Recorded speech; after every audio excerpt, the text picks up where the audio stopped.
Hey, what's going on, everybody? It's Games from Almost in Full Color. Today's video, we're taking another look at the Xbox Cloud Gaming Beta, but this time we're focusing on how it performs on LTE and 5G service. For this video, we actually use T-Mobile because that's the service I have, and we're still using the same iPhone 12 Pro Max that we used in the last video where we did our first look at the Xbox Cloud Gaming Beta on PC and iOS. So if you didn't get a chance to check that out, the link is up here somewhere, popped up. So you could click that and see how it performed. We did that on Wi-Fi. We had a little bit of issues. Like I said, you check out the video, you can see a little bit more in depth. And I wanted to see if it would perform the same or worse, or maybe even better if we went over the cell phone service for LTE and 5G. Now, one thing I will say for anyone who is looking to maybe play the Game Pass or the Xbox Cloud Gaming service on their phone is that you should be aware of any data constraints that your ISP or your service provider for your phone puts out there for you. T-Mobile, they do unlimited data. Now, I believe maybe if you hit about 50 gigs or so, they do kind of throttle you. I'm not sure if that's for every plan. I have the highest tier plan. I don't believe they even throttle you on that one, no matter how much data you use. But that's just something to keep in mind, as everybody's service plans are not the same, and you don't want to incur any overages for playing these games on your phone, because when you're on cell phone data or really any data, even playing at 720p, the data adds up pretty quickly, especially if you're playing games where you can lose track of time. You definitely don't want to get a big surprise on your bill for going over your allotted data. So that's just something to keep in mind, but let's go ahead and get into it. All right, so first up, we take a look at Grand Theft Auto 5. We played this on T-Mobile LTE, and we had about 2 bars out of a possible 4. And you can see what kind of speeds we got here, which I think is pretty good considering we didn't have full service. Now, just for a little bit of background of when we were running these tests, we were sitting in an airport, albeit 2 different airports. One, I was able to get LTE, and another airport, I was actually able to connect to 5G. If anyone is familiar with areas like stadiums, airports, other concentrated areas of people, sometimes it is difficult getting the full bandwidth that you would expect from your cell service just due to the high concentration of people and the demand for service in that small area. We really didn't have any issues like that. Now, that could have affected the signal strength we were getting, but I didn't feel like I was being shorted, as both the signal speeds for, or the speed tests for LTE and 5G were really what I would expect anywhere else I was. So that's pretty good. But I just wanted to point that out to you guys. All right, so the first thing I want to point out about the actual performance on LTE is that we have the return of the internet connection error notification. Now, to me, I don't believe this even works. I honestly don't believe it's working right now on the service, because when I had 300 to 400 megabits down on my Wi-Fi, I got the same error.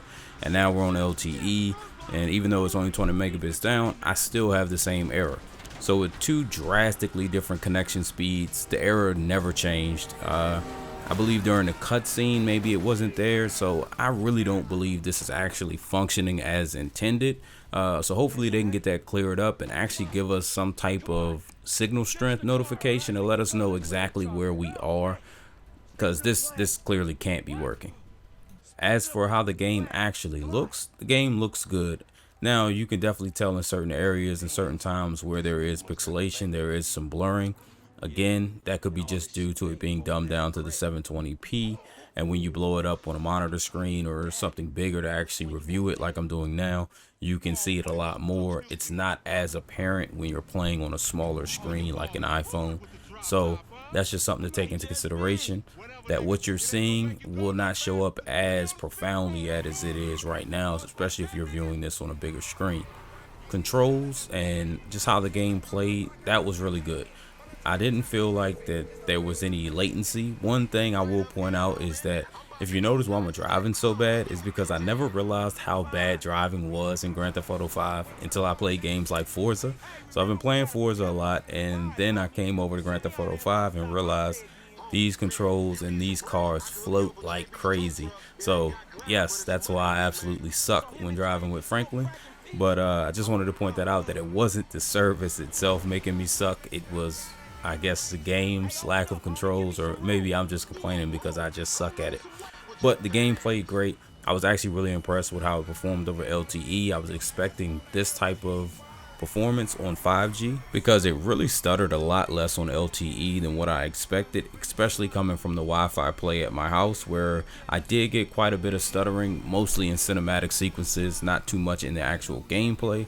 But even here on LTE, it stuttered a lot less in gameplay and a ton less in the cinematic sequences. There was very little stutter, which was shocking, like I said, because there's only 20 megabits down right now on this LTE, and I was coming from about 300 to 400 on my home service. So that was really good. I'm not really sure why the big difference there, but it was good to see for people who might be looking to play it in this same type of situation. Okay, so for the 5G service, we went on and tested it with Streets of Rage 4. Here are some of the speeds we were getting. And also, I just want to point out that I believe these type of games, as well as action adventure, JRPG, games like that, these are really going to shine on cloud gaming services, just because they don't rely on this pinpoint accurate controls that maybe a first-person shooter does. Not saying that you'll have issues playing first-person shooters, but I do believe these games are just set up more to take advantage of the service and actually show you its real capabilities. Now, if you look up at the top, we can see that we finally got rid of that internet connection error. Now, it does come back intermittently every once in a while, but playing on 5G, this was the first time that I played and I actually seen it disappear while I was playing the game for an extended period of time.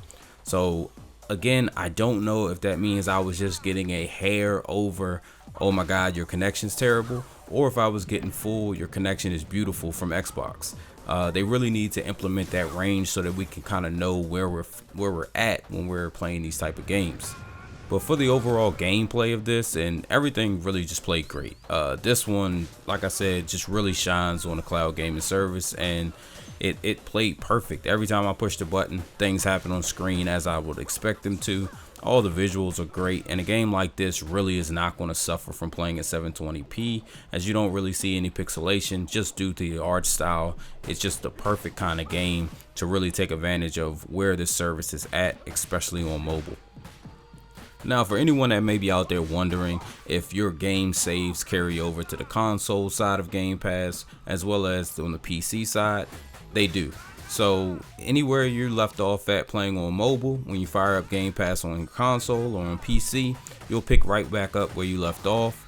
I'm pretty sure that that's par for the course with a lot of cloud gaming platforms. You know, they're always trying to save in the cloud, so that way you carry those save files with you wherever you go, and Xbox is no different. So if you were wondering about that, yes, you can carry over your save files to any other platform or any other console or PC you play Game Pass on without any issues. Alright, so that's going to wrap up this little test we did for LTE and 5G, and I just want to say that I really feel like that it performed great, especially considering we're playing these games on cell phone signal. Like, that's always impressive to me, even though they do have their stutters, and sometimes, yeah, they're not completely polished out as well as we would like them to be, but just always keeping that in mind of how crazy that is. It's always impressive to me to even be able to play these games and actually have them be playable at all. And Game Pass, of course, makes it even better. You have access to tons of AAA titles and just a huge library of games day one, right when you start using the service. And I really feel like that's going to help Xbox just continue to grow this service and also have a leg up on other competitors in the same area. So if you like this video, please like the video, subscribe to the channel so that you can get notified when we drop other content, and you know you got to hit the bell to do that. But like always, thanks for all the support that you've shown, and we'll catch you guys next time. Peace.